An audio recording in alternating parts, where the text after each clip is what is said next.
In today's session of Visual JForex, we will get acquainted with the indicator named weighted moving average. This is part of the ongoing moving average series in which we have been seeing the utility and how to deploy those indicators on the Visual JForex platform. And this is the last session of this MA series in which we will see how we can use these indicator for finding the profitable trades in an automated setup. So we will get familiar with the Visual JForex setup. Here we will use this indicator block of weighted moving average to see its input parameters and then the output parameters, and how we can use in multiple you can say environments or in different circumstances. So if you see the short description, this is an smoother version of the moving average, and it is basically used to identify the trend, the underlying momentum, whether it is bearish or bullish.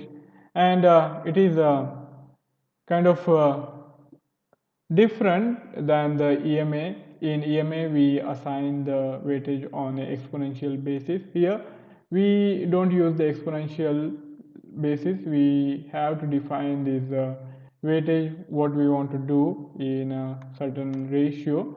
And if you want to see the formula, all you will need to do is do some search and see how it is calculated. But since we are mostly concerned with the automated setup, for us that job will be done by the algorithms, and we don't need to be bothered with that calculation and how it behaves on the charting.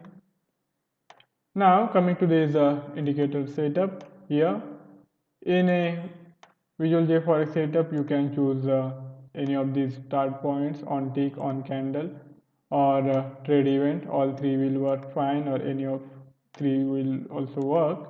So depending on your requirements, you can choose different start points. And here you will also have this brief introduction to it, the WMA. Now coming to the input parameters, we have to define the underlying instrument, the time period, the look back period, the time period for the calculation, and then we have this output parameter, the output value, which is the result of this calculation based on these input parameters. Then we get to this setting part on which price the calculation needs to be done. Here we have to define this parameter. Let us plot this indicator on the chart to see what it's all about. Here in a JForex platform, all you have to do is do the quick search, type in simply WMA, and here you have it. Okay, so here we have plotted the WMA for 30 time periods. So on the chart, the time period is hourly, and that means this WMA has been plotted using the last 30 hours data, last 30 candlesticks time period, and that these candles are hourly. So we have these 30 hours time frame data now. Now, as we saw, the basic purpose behind using the moving averages is to filter out these zigzag moves and kind of get the idea of underlying momentum. And for that, we do the averaging. We use multiple types of various moving averages. We have simple moving average, we have EMA, we have HMA, we have WMA, or many types of that. And all these indicators differ in one respect, the smoothing and the lag.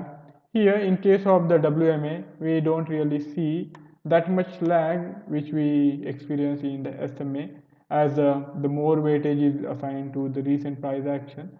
So we have this indicator which is more responsive than the SMA. Of course, we are not really kind of classifying or trying to classify whether one is better than the other. The thing is that we have to be aware of its limitations and aware of its benefits, and in that respect, this is more aligned with the price action, and it will change the direction after the price action changes, and much sooner than the SMA. As you can see here, once the price action shifted on the higher side, when the candle closing started on the higher side, soon enough it changed the course, and here we are seeing that this WMA has been in uptrend for quite a while now. Before that, we had this scenario where the price action was staying continuously below this WMA, and on what time frame you use also goes on to make a lot of difference. If you analyze the time period for the calculation of WMA, then you will have more smoothing in this WMA pricing. And as you can see here, we have lot less fluctuations, and if you use a lower time period, you will have a lot of moves which will be happening pretty sooner.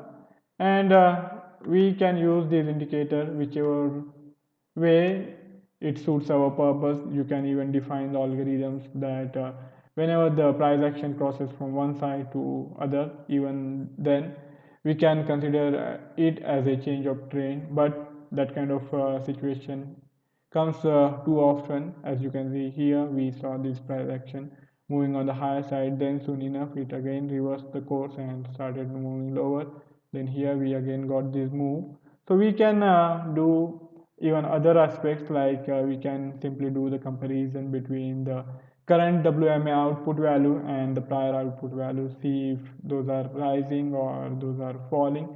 With that also we can determine the trend. If the WMA values are going higher, that means it is bullish, and if the WMA values are going lower, that means it is in a downtrend. And we can use even different WMAs, like one from shorter time period, one for longer time period, and we can use the crossover setup where we assign the more importance to the cross. Whenever a lower time frame WMA crosses above the longer time frame WMA, it will be indicative of the bullish shift, and when the inverse happens, when the lower time frame WMA shifts or crosses below the longer time frame WMA, we can consider it as a bearish. So there are multiple setups which we can deploy on the Visual JForex platform and design the automated setup. Then we can keep these algorithms running here on the JForex platform. Here I have like this couple of experimental algorithms running, and we don't need to monitor day in day out. They will keep doing their job. All we have to see is that they are good enough, the profitable enough to give our harder money for the management. So that's our job, and to make sure that is the case, we have to do the experimentation, get the testing done on the prior data, historical data, and the logically sound. It is more likely it is to be profitable. Now coming to the defining of these input parameters, we have to choose the default instrument. For today's session, we will keep this Euro USD as it is. Then time period can be anything starting from 10 seconds to 1 month. So any time frame, whichever you are comfortable with, whichever setup you feel that is more likely to prove profitable, that time period can be chosen. Here now I have chosen 15 minutes. So if I go for this, and if I edit it, here we will have to use this 15-hour charting. And now the output value WMA is based on the 15 minutes time frame. Here the trend change will be defined as per the 15 minutes setup. So here we have this scenario where the trend change is going to be determined by the movement of these 15 minutes time action, the candlesticks, and then the following changes in the WMA output value. Now going back to again the shift. Shift is for the look back period. If the shift is 0, that means the current output will be taken into account. If it is say 1, 2, 3, or uh, anything beyond that, the look back period will go back in time by that extent. If we use shift as 10 on the 15-minute time period, then we will be going back in time by 15 minutes 10 candlesticks, and we will be taking into account the output value at that point in time. We can use these output values for comparison. If we take one indicator block of current look back period, that is 0 and 1 of 10, we can simply compare whether the WMA is on the rise or WMA is on the fall. So we can design the system that way as well. Now coming to the time period, as I said, we have to see what is the time period which will suit our purpose. It can be anything starting from 1 to almost, I think this WMA tool supports till, I'm not exactly sure, but it supports till, maybe we will have to try. Maybe it might even support 500 for calculation. But for our today's session, we will use the 60 value,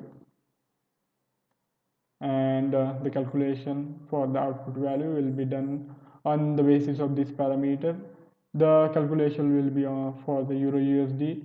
The candlestick time period has been defined at 15 minutes. Current output value will be taken into consideration, and the time period for which it is going to be calculated is based on last 60 candlesticks of 15 minutes each. So we have this output value which can be used as per our need, as per our requirement. We can do the comparison, or we can use the standalone value, and that's all up to us. What we need is to design and profitable setup, and to that extent this WMA value will serve our purpose. Now calculation can be done on the bid side or on the ask side. Both ways it can be done, and we have spread in between the bid and the ask. Because of that, you will always see some difference creeping up in this calculation, even if the input parameters are the same. Then comes the applied price. Applied price has a large impact on how the output value will appear, given which applied price we choose: close price, open price, high price, low price. So we have to be careful to find out which applied price is more likely to help us determine the trend, and we have to do the experimenting to see what is the combination which is likely to prove more profitable. Here, as I have explained earlier as well, and I would like to earlier explain in this session too, depending on the calculation, we get different output values here. For open price, the WMA is at 1.18509. If we change this to say close price, then not largely, but still there is minor change here. If we choose the high price, then we can see that WMA output has shifted on the high side. And now if we use the low price, WMA output has shifted on the lower side. So depending on the input price, the applied price, we have different output values, and it's up to us to see what is the best for the setup, what is the best for algorithm, and that's how it is going to be. So I hope you have been able to see how beneficial this whole platform is. On the Visual JForex platform, you can build your own automated setup using these indicators block.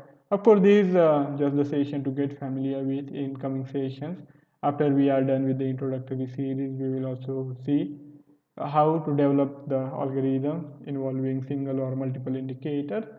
Now I would suggest that you do some your testing, your build and then testing on your own, and see what you can try and achieve with these indicator blocks, and then run it on the demo account to get an idea of its working in the real time.